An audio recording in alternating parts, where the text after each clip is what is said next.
مجھے حضرت خواجہ عزیز الحسن صاحب مجذوب رحمۃ اللہ علیہ کی ایک بات یاد آئی. ایک مرتبہ حضرت حکیم الامت مولانا تھانوی قدس اللہ تعالیٰ سرہ مجلس میں تشریف فرما تھے اور اللہ تعالیٰ کی محبت، اللہ تعالیٰ کی عظمت دل میں پیدا کرنے کی ضرورت کا بیان ہو رہا تھا.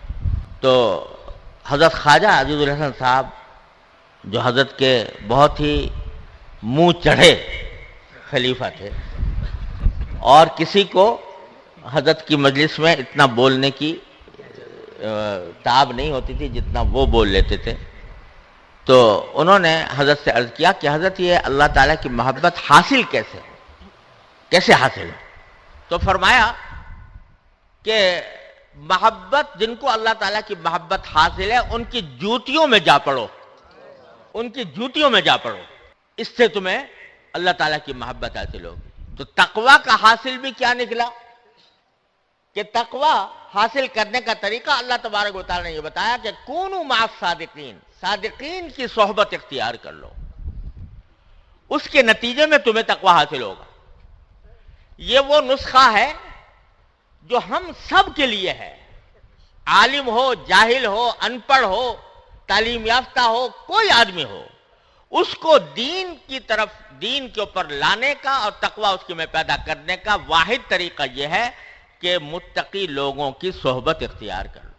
دیکھیے اللہ تبارک و تعالیٰ نے انسانوں کی ہدایت کے لیے 2 سلسلے جاری فرمائے ہیں ابتدائے آفرینی سے، ایک کتاب اللہ اور ایک رجال اللہ. یعنی ایک طرف کتابیں نازل فرمائی، آسمانی کتابیں، تورات، زبور، انجیل اور خاتمۃ الکتب قرآن کریم، اور دوسری طرف رجال اللہ یعنی اللہ کے وہ بندے جو اس کتاب پر عمل پیرا ہیں، ان کا ایک سلسلہ جاری فرمایا. انبیاء کرام علیہم السلام، اس کے بعد صحابہ کرام، اس کے بعد تابعین، اس کے بعد تبع تابعین، بزرگان دین، اولیاء کرام، یہ سارا کا سارا سلسلہ ہے رجال اللہ کا. اور آپ نے دیکھا ہوگا، کہا جاتا ہے اور درست کہا جاتا ہے کہ سارے قرآن کریم کا خلاصہ سورہ فاتحہ میں ہے. سورہ فاتحہ پورے قرآن کریم کا لب لباب ہے. کیوں ہے؟ اس کی وجہ عام طور سے یہ بیان کی جاتی ہے کہ اس میں دعا ہے اہدنا الصراط المستقیم، کہ اللہ ہمیں صراط مستقیم کی ہدایت عطا فرما. اور صراط مستقیم سارے قرآن کا خلاصہ ہے، کیونکہ قرآن کا جو بھی حکم ہے وہ صراط مستقیم پر لانے کے لیے ہے. تو اللہ تعالیٰ نے یہ دعا سکھائی ہمیں اور آپ کو کہ اہدنا الصراط المستقیم، اے اللہ ہمیں صراط مستقیم کی ہدایت عطا فرما. اب وہ صراط مستقیم کیا ہے اس کو اللہ تعالیٰ نے جو آگے بیان فرمایا وہ کس طرح، صراط الذین انعمت علیہم،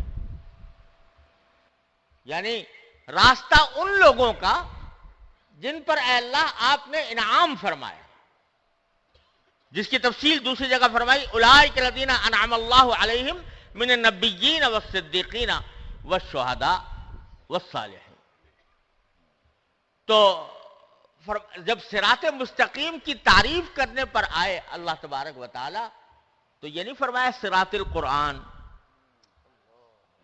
یہ نہیں فرمایا صراط الکتاب، بلکہ فرمایا صراط الذین انعمت علیہم.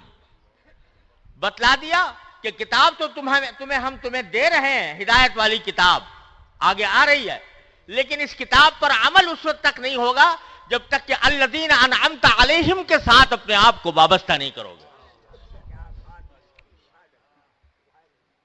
جب تک ان کے ساتھ اپنے آپ کو وابستہ نہیں کرو گے، ان سے دین کو نہیں سیکھو گے، ان کی طرز عمل کو نہیں دیکھو گے، ان کی صحبت میں نہیں رہو گے، اس وقت تک اس کتاب پر ٹھیک ٹھیک عمل کرنے کا سلیقہ تمہیں نہیں آئے گا.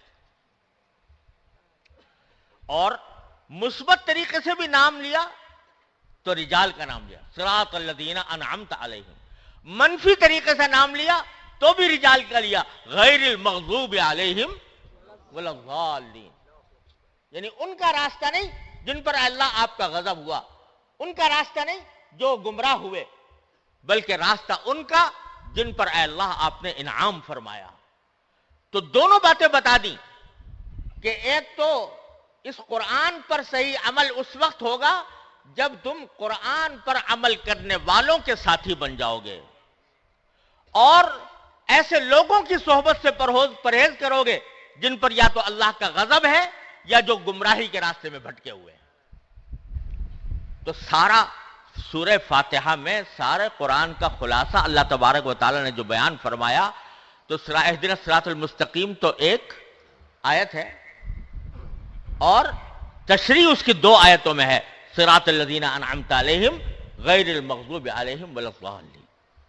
اس سے ہمیں اللہ تبارک و تعالی نے یہ سبق عطا فرمایا کہ دین کو اگر سمجھنا ہے تو اور دین پر عمل کرنا ہے تو اس کے لیے ہم نے تمہارے واسطے رجال اللہ کا سلسلہ جاری کیا ہے. اس رجال اللہ کے سلسلے سے وابستہ ہو کر ہی تمہیں دین صحیح سمجھ میں آئے گا اور اسی رجال اللہ کی وابستگی سے تمہیں دین پر عمل کرنے کا طریقہ معلوم ہوگا.